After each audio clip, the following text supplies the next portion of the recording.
Hey, salut tout le monde, ici Vincent Et Yannick. pour la chaîne Le Temps d'un jeu. Aujourd'hui, on vous présente le jeu Galactic Cruise. Oui, donc Galactic Cruise est un jeu de 1 à 4 joueurs édité par Super Meeple en français, une durée de 90 à 150 minutes. Donc, on incarne, lâche pas Yannick, on incarne des directeurs, en fait, plus que le directeur de la compagnie va prendre sa retraite sous peu, et on va être évalué sur 3 années pour savoir qui pourra s'élever comme prochain directeur. Donc, une belle thématique dans l'espace où on va devoir faire une gestion de pause d'ouvriers, gestion de ressources de main de carte, bref, on vous explique les règles de façon générale et on va revenir avec la critique après le générique.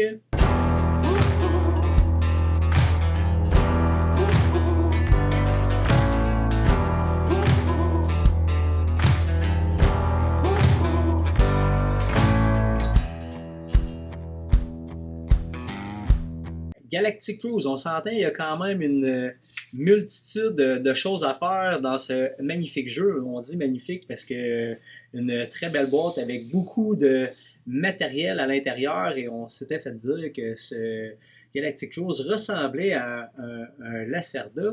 Bref, une thématique quand même très bien rendue. Toi, je sais que tu aimes beaucoup l'espace. Oui, c'est mon thème en plus.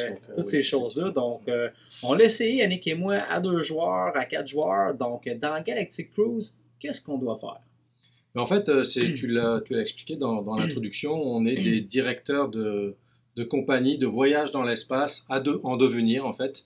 Et puis, notre but, ça va être de construire des vaisseaux spatiaux, de faire de la publicité pour attirer les gens pour nos voyages dans l'espace, de les faire partir dans l'espace, de les faire voyager. Puis avec tout ça, on va marquer une multitude de points. On a une multitude d'actions aussi. C'est pas un jeu qui est très compliqué en soi, mais il y a beaucoup d'actions. On en reviendra à la critique avec la critique à la fin, là, mais c'est ça. Il y a beaucoup de choses à penser.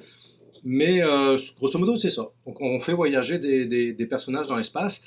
Et puis, pour ça, on va avoir des ouvriers. Hein, c'est une poste d'ouvrier.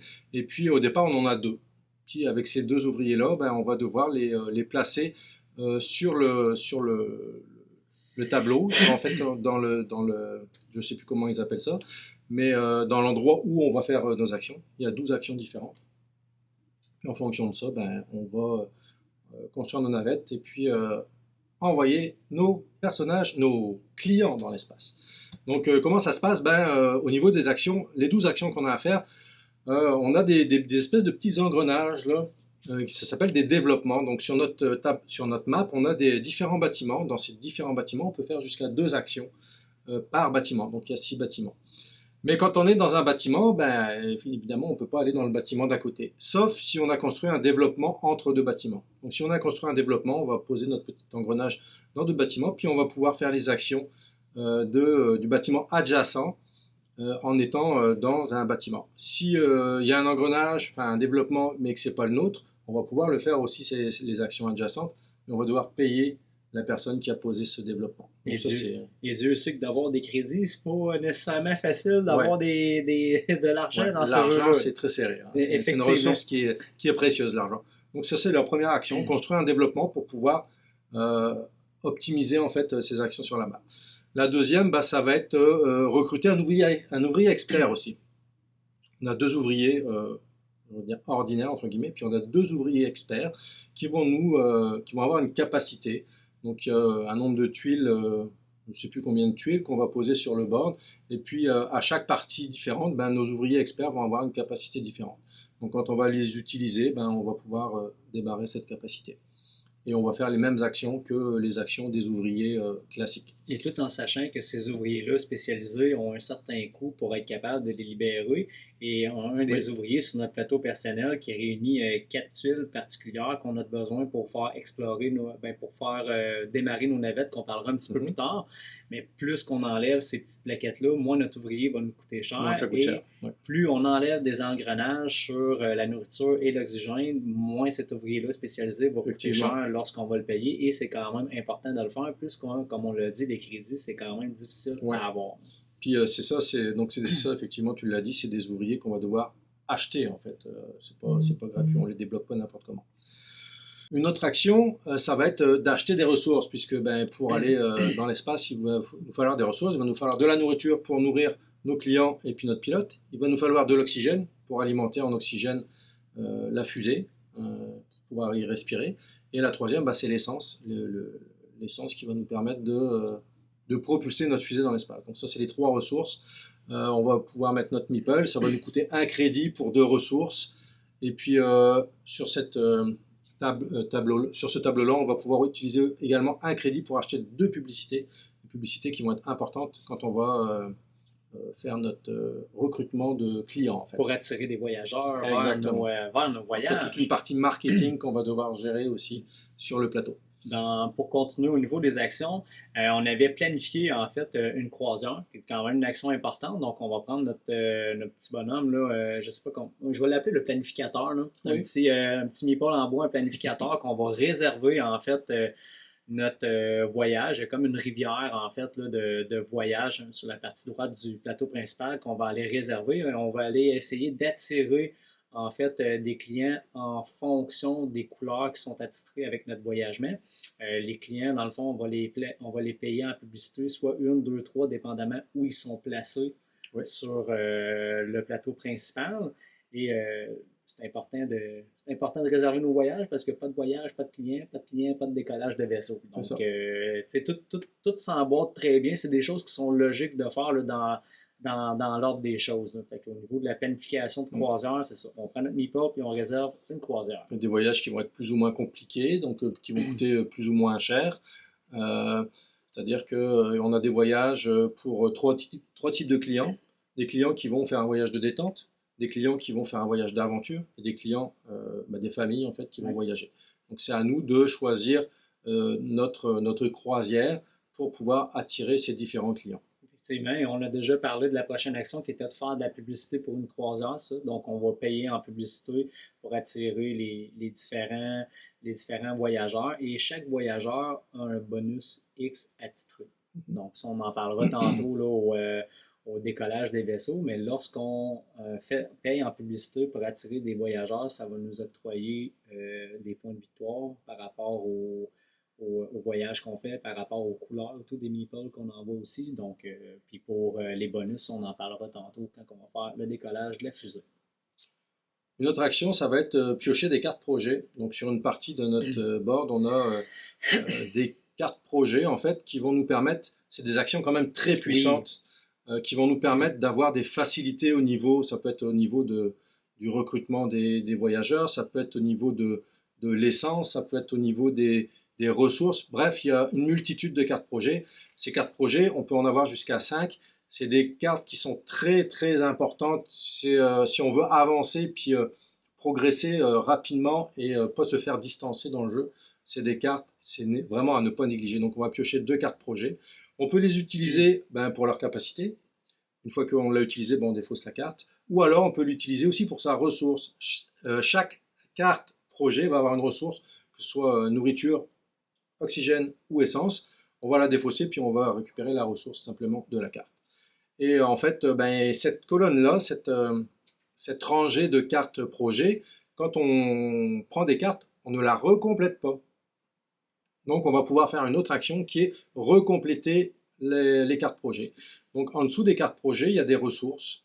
Donc avant de recompléter la rangée de cartes ressources, la personne qui fait cette action-là va récupérer les ressources des cartes projet qui ont été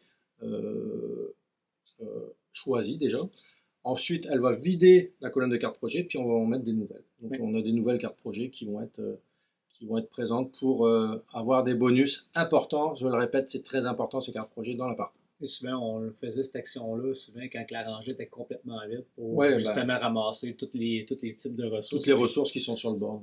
Effectivement. Donc, dans d'autres actions qu'on peut faire, c'est acquérir des plans, parce que bien sûr, notre vaisseau, on n'a pas juste la coque puis la base, on a aussi des plans qu'on va mettre au travers. Ils sont le fun, les plans, parce qu'ils ont toutes des petites thématiques, exemple, jeux vidéo, casino. Ils ont toutes comme plein d'affaires avec. En fonction finalement des voyageurs qu'on va recruter, en fait, il y a des plans qui sont plus axés aventure, des plans qui sont plus axés loisirs, etc., etc.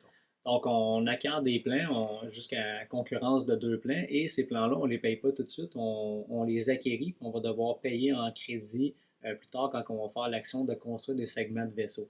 On s'entend, on n'est pas obligé nécessairement de juste les acquérir. On pourrait les payer directement sur la rivière de Plankia, monnayant leur coût de base sur la tuile, plus le coût indiqué sur la planchette. Fait que ça demande plus de crédit, mais tu peux la construire tout de suite. Mais comme les crédits sont difficiles à avoir, c'est compliqué. Il faut pouvoir le faire. Il faut pouvoir le faire. Fait que, faut pouvoir se le permettre. À date, il n'y a pas personne qui l'a fait dans nos parties. Souvent, on acquérissait les plans, puis après ça, on les construisait, là, mais on n'a jamais fait directement la construction direct dans la rivière. Là. Donc, ça peut se faire.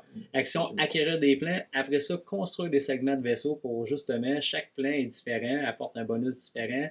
Il y en a qui m'ont coûté plus cher, mais donnent plus de points de victoire à la fin de la partie aussi. Donc, dans le choix des plans, c'est quand même important là, de bien sélectionner ces plans. Et comme autre action, comme on a dit, construire des segments de vaisseau est super important. On a le droit jusqu'à 3 segments de fusée, à moins qu'on ait débloqué sur notre plateau personnel la technologie pour avoir jusqu'à 4 vaisseaux, jusqu'à 4 fusées qui permet d'avoir 4 segments chaque. Sinon, on est limité à construire 3 fusées avec 3 segments. Donc, tu n'es pas obligé d'attendre que ta fusée ait 3 segments pour la faire décoller. Tu peux la faire décoller avant, tant que tu aies les personnes nécessaires pour la faire décoller et les ressources nécessaires pour ne pas avoir de malus là, au décollage de vaisseau. Effectivement. Ensuite, il y a une action qui va nous permettre encore de gagner des ressources, c'est le silo en fait. Oui. Donc sur le silo, on a trois jetons, donc nourriture, oxygène, essence. Et puis on va pouvoir faire cette action log, donc gagner des ressources pour gagner jusqu'à 3 ressources de notre choix. Ça pourrait être 3 nourritures si on veut. Et on va pouvoir monter ces ressources sur notre board. Donc on va descendre au fur et à mesure. Si je choisis 2 nourritures, ben, je vais descendre le petit pion nourriture de 2. Et puis si je prends un oxygène, je vais descendre l'oxygène de 1. Puis je vais les monter sur mon board. Donc ça, c'est un moyen aussi de gagner des ressources dans le silo. Par contre, arrivé à un moment donné, il y a des ressources qui tombent à 0. Oui.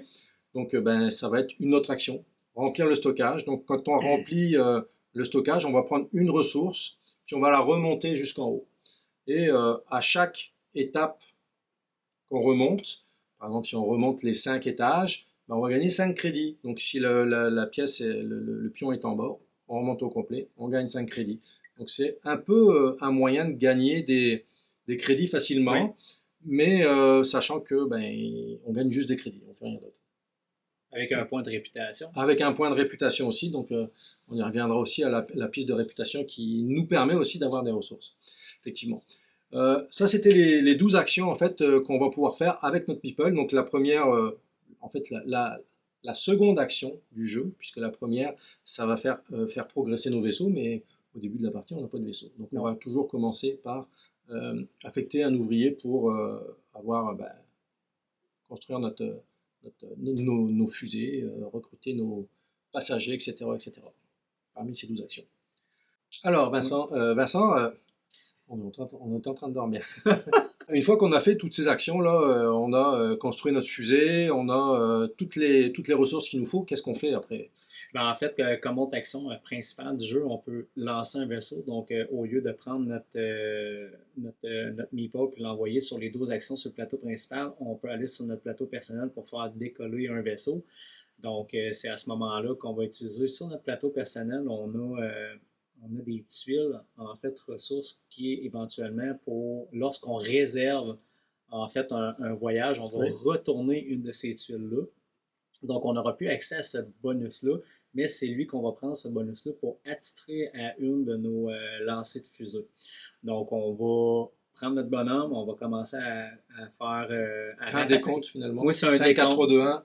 La fusée est lancée. C'est ça. Puis à chaque décompte, il y a quelque chose à faire. Donc, on va placer notre voyage qu'on a réservé. On va attitrer nos différents voyageurs de couleur sur notre vaisseau. Parce que quand on installe, en fait, nos différentes cabines, ça va créer une espèce de case où on peut mettre notre meeple de couleur. Oui. Fait que c'est important que le nombre de meeples qu'on prend, qui est au nombre de 2 maximum. Quoi que tu peux en prendre, tu peux en acheter d'autres dans la rivière si jamais tu as plus de cabines que tu peux accueillir des bonhommes, mais il faut que tu t'assures d'avoir assez de place pour accueillir tous tes voyageurs, sinon tu vas rencontrer un malus. Donc on prend notre destination voyage, on met nos bonhommes qu'on a accueillis qu'on est allé acheter via notre publicité, qui viennent dans notre vaisseau. Ensuite, on va payer en fait avec nos différentes ressources. Donc, sur notre voyage, c'est indiqué combien d'essence que ça va coûter, combien. Fait que si on a 2 voyageurs, avec notre pilote, ça va nous coûter 3 bouffes, 3 oxygènes. Si on avait un voyage à 2-3 essences, ben, il va falloir les payer et notre vaisseau décolle. Donc, on fait des points par rapport au cockpit qu'on a. Dans le cockpit, oui, il y a mettons, c'est un cockpit à 5 points. Chaque fois que notre vaisseau va décoller, on fait ça. C'est ça. Ça, c'est une chose qu'on n'a pas parlé. Dans l'action acquérir des plans, on peut acquérir aussi des cockpits. Des cockpits, en fait. Ouais, en fait, ça, c'est acquérir un nouveau vaisseau. Tu as raison, on n'en a pas parlé. C'est acquérir un nouveau vaisseau. C'est une action qu'on a passée. Une fois que notre fusée a décollé, si on veut faire une deuxième fusée, ben, on peut acquérir un nouveau cockpit puis un nouveau moteur. Quand on place notre cockpit et notre nouveau moteur, on les met du côté, en fait, verso. Et puis, on a un bonus, en fait, sur notre moteur, puis on a directement le bonus du moteur quand on fait acquérir un nouveau vaisseau. Fait que, à l'acquisition de ces 2 pièces-là, des fois, on va aller les chercher pour les points de victoire, mais souvent, moi, je suis allé les chercher, les nouveaux cockpits avec le moteur, pour les ressources que ça octroyait. Oui, des fois parce que ça peut être dangereux, parce que si jamais toi, tu avais la dernière partie qu'on a faite, tu avais tout de suite pris tes 3 fusées. J'ai dit, j'espère qu'il sait ce qu'il fait, parce que si une fusée, elle décolle pas, c'est 5 points de victoire en moins. Donc, je les ai toutes faites décoller, puis c'était correct, j'avais préparé mes affaires. Mais bref, donc on va faire décoller notre vaisseau, et quand on a fait toutes les payer nos ressources, attitrer toutes nos choses dans notre vaisseau va décoller, et notre pilote, à chaque tour, va avancer sur la piste de voyage. Ça, c'est l'action faire avancer le vaisseau, en fait. C'est la première action qu'on ne peut pas faire au début de la partie parce qu'on n'a pas de vaisseau. Donc, on commence par cette action-là à notre tour, en fait.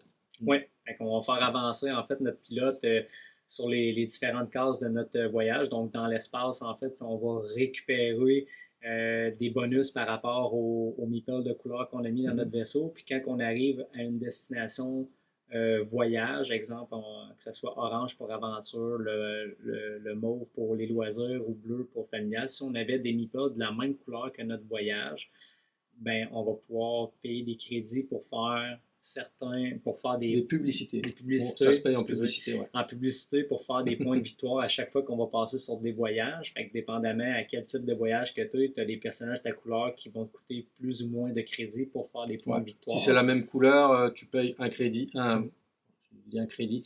C'est moi qui t'ai appris une publicité, puis si le voyageur n'est pas de la même couleur que la destination, en fait, ça va coûter plus en publicité pour l'attirer.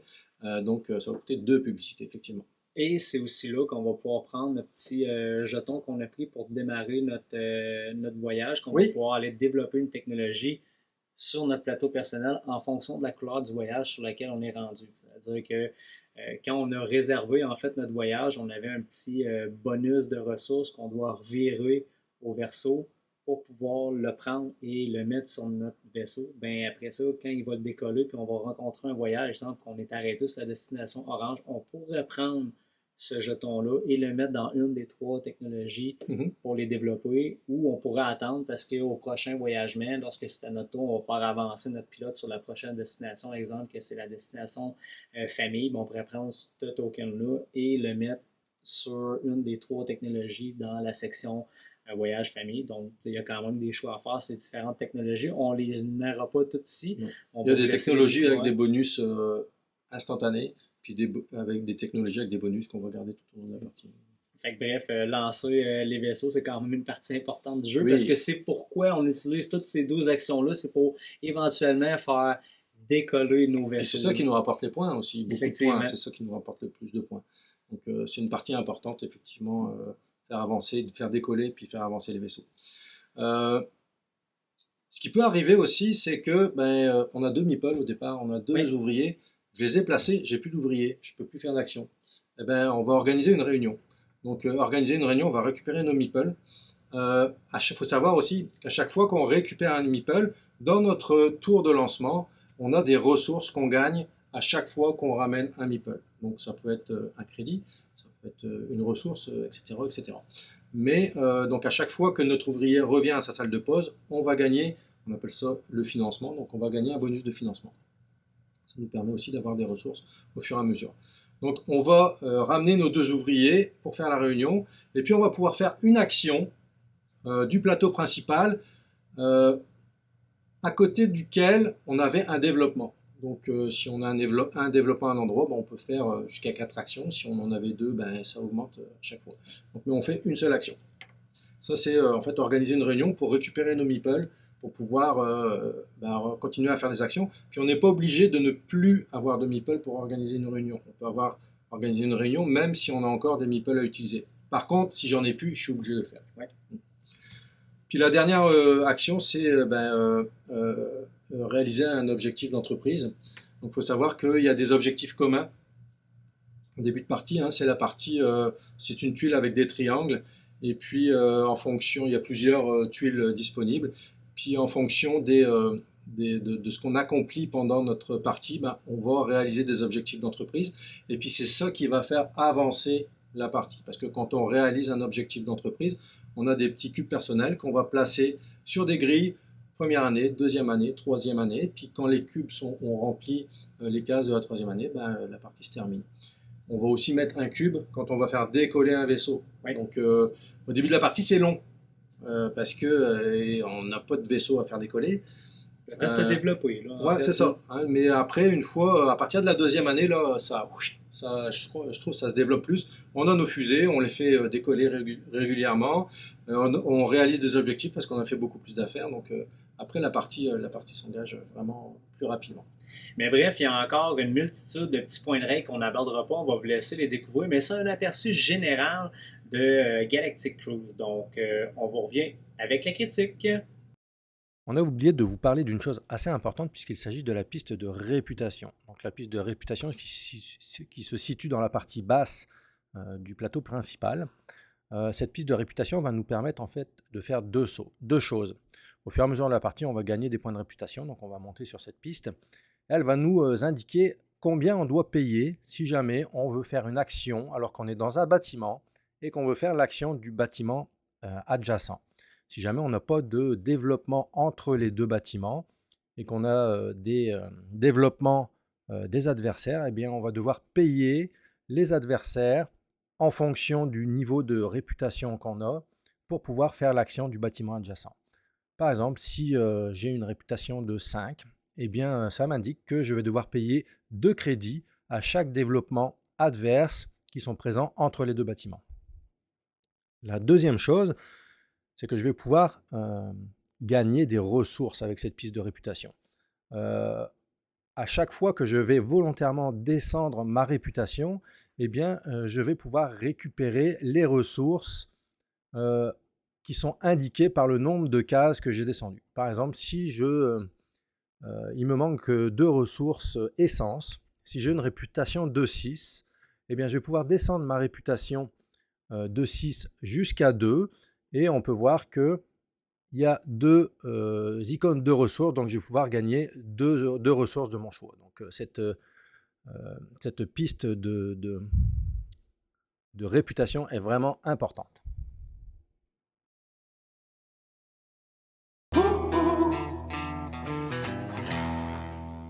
Au niveau de la critique, c'est sûr qu'on a fait un tour général. Il y a plein de petits points de règle, des variantes solo. On ne fera pas tout le tour parce qu'on finira pas de finir.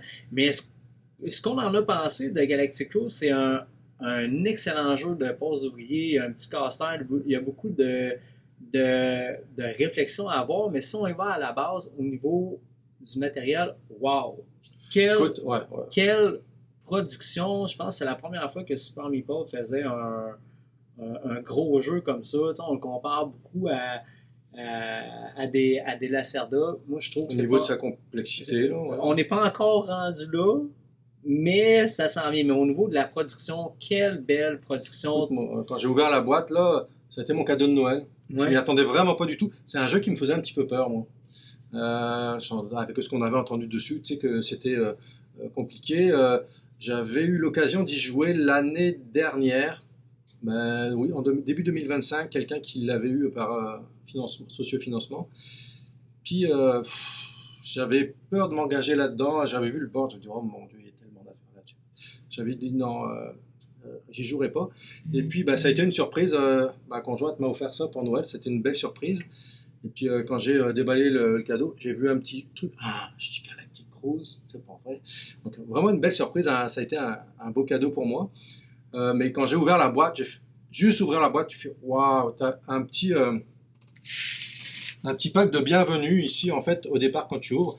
Puis tu as ton petit badge de directeur là-dedans. Tu as une lettre de présentation pour dire, expliquer un petit peu ce que c'est la compagnie et ce que l'ancien directeur s'attend à ce que tu fasses. Donc c'est vraiment très bien présenté, c'est très immersif, on est dedans vraiment jusqu'au bout. Et puis déballer le jeu là, c'est une expérience. La beauté du jeu, c'est vraiment quelque chose. Je pense qu'on va se le dire au niveau de la composition des pièces, le plateau, les règles. Moi de mon côté, c'est un sans faute, très très belle production. Tout se rentre bien dans la boîte avec tous les petits trays en forme de fusée. En forme de fusée. Tout se sert parfaitement bien. Une très très belle production. Là. Ils ont vraiment fait un sans faute là-dessus. Fait qu'au niveau de la qualité du matériel, là, c'est excellent. Vraiment. Au niveau des mécaniques de jeu, tout fait du sens dans ce qu'on fait. C'est pas un puzzle, c'est qu'on y voit à peu près. Tout fait du sens. C'est pas un conscious mind. Tu sais pas quoi faire parce que. Je suis passionné qui a vraiment pas aimé le jeu-là. Mais je vous rassure tout de suite, moi je l'ai trouvé excellent le jeu-là. Mais tu sais, tout fait du sens, tout est très thématique, tout est logique dans ce que tu as à faire.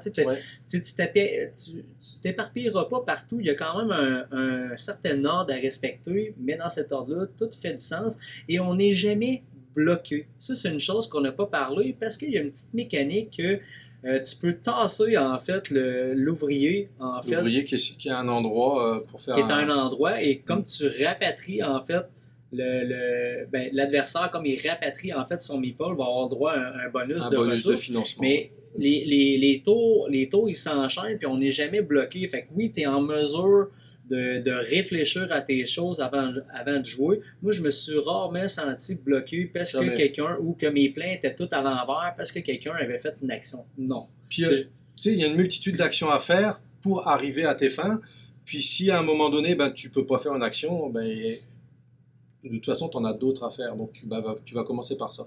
Et puis, c'est ça, tu n'es jamais bloqué sur le plateau. Hein. S'il y a un ouvrier qui est à une place où tu veux aller, tu fais rentrer l'ouvrier chez lui, puis tu vas faire ton action. Donc, non, vraiment, ça, c'est agréable. Tout s'imbrique bien, tout va de soi, tout fait du sens, c'est très, très, très thématique. Puis, au niveau de la complexité, sur BGG, ils l'ont classé à du 3.99.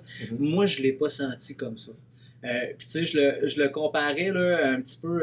Moi, j'ai commencé à jouer à des Lacerda. J'ai joué à Speakeasy, Kanban. Je trouve qu'on est un petit peu là-dedans. On n'est pas dans la complexité, mettons, d'un On Mars qui est beaucoup plus complexe. Oui. Mais, on n'est pas dans le jeu familial plus. On est dans le expert plus. Mais je ne l'ai pas senti comme si j'étais overwhelmed puis j'étais débordé. On n'est pas perdu, non, on n'est pas perdu. Non, j'étais pas perdu parce que tout fait du sens. Fait que, tu sais, à ceux que... Il y a une logique dans tes actions. C'est ça. Tu sais, à ceux qui pensent que des fois, tu sais, on a une grosse boîte de jeux, c'est super impressionnant. Je pense qu'il faut dépasser ça puis vraiment l'essayer pour se rendre compte que ça fait du sens. C'est sûr que si tu n'as jamais joué à des jeux compliqués, ça se peut que tu fasses comme wow, mais tu sais, ceux qui ont dépassé le stade, mettons, familial plus, qui sont tranquillement pas vite dans le plus complexe, tu seras pas perdu puisque tout fait du sens. Fait que non, je ne l'ai pas senti comme ils l'ont coté sur BGG, je ne l'ai pas senti comme ça. Au même titre que quand j'ai essayé Speakeasy, qui est calculé dans du 4.24, je ne l'ai pas senti. 19, me semble. Je l'ai pas senti comme ça. Je l'ai trouvé autant complexe que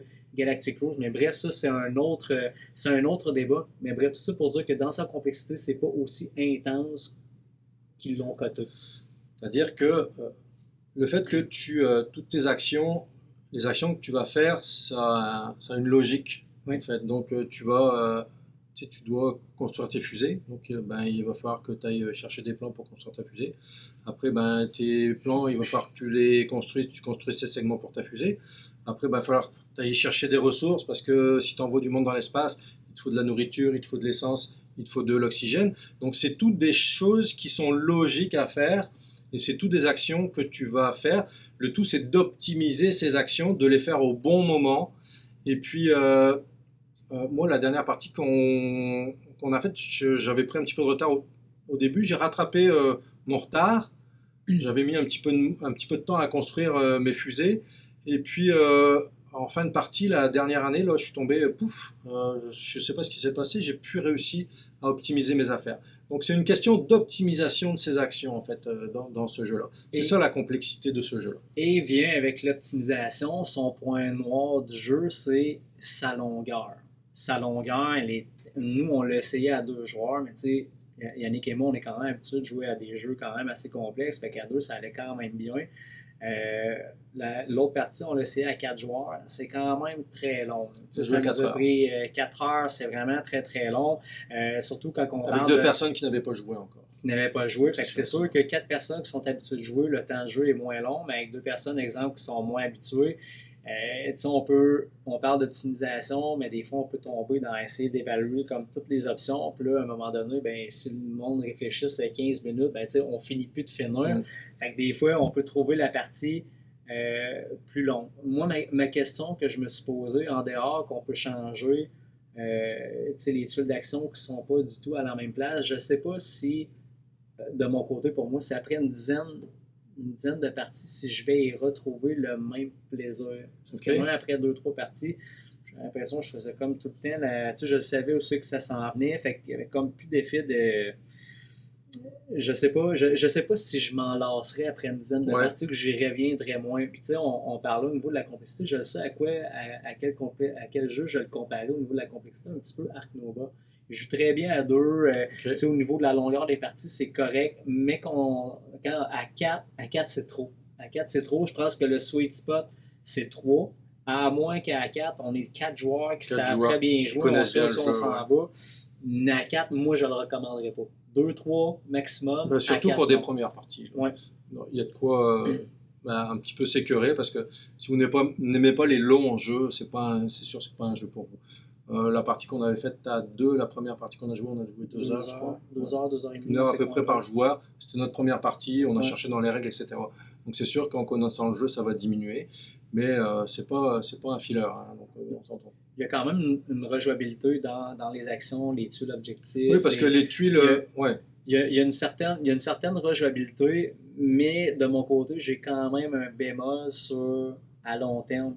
Si je vais le sortir régulièrement, moi, c'est la question que je me posais. Je serais curieux de vous entendre à la maison si vous avez le même feeling que moi. Ça se peut que pas du tout. Mais pour l'instant, j'ai quand même beaucoup de plaisir à y jouer. C'est juste vraiment sur le long terme, après plusieurs parties, si je m'en lasserais pas. C'est un questionnement que je me pose. Les actions vont rester les mêmes, c'est sûr. Mais après, ça va être l'ordre de tes actions parce que les tuiles vont être placées différemment. Il faut savoir que pour une première partie, il y a le plateau principal à 2 côtés. Puis il y a un côté qui est fait pour une première partie. C'est-à-dire que tous les placements des tuiles sont optimisés pour faciliter un petit peu l'apprentissage du jeu. Donc c'est conseillé de commencer par là. Par exemple, planifier une croisière et faire de la publicité pour une croisière, ça va être au même endroit. Construire un développement et puis je ne sais plus lesquels, mais en fait, toutes les actions vont être optimisées, vont être les unes à côté des autres. Puis ça va permettre de faciliter un petit peu l'apprentissage.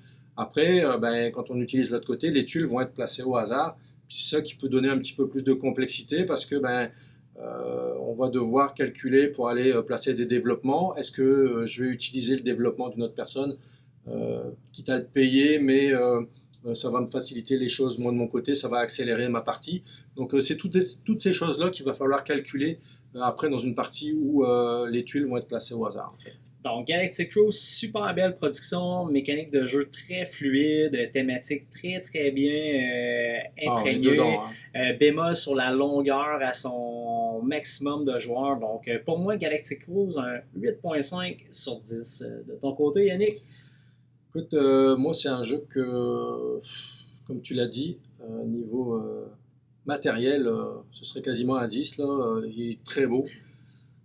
Puis, au niveau du jeu, je suis pas très bon dans les jeux très experts, mais je mettrais un bon 9. Écoute, c'est probablement un jeu qui va se retrouver peut-être dans mon top 3. On ne sait pas ce qui va sortir encore beaucoup de surprises sûrement dans l'année 2026. C'est un jeu de 2025 auquel on a joué en 2026, mais il va se retrouver probablement peut-être dans mon top 3 à la fin de l'année, je ne sais pas. Mais en tout cas, j'ai vraiment beaucoup aimé, même si, je vous dis, je ne suis pas expert dans les jeux experts, mais j'ai eu beaucoup de plaisir à y jouer. Donc, le temps d'un jeu vous le recommande fortement. Donc, c'était Vincent Et Yannick, et on vous dit à la prochaine! salut!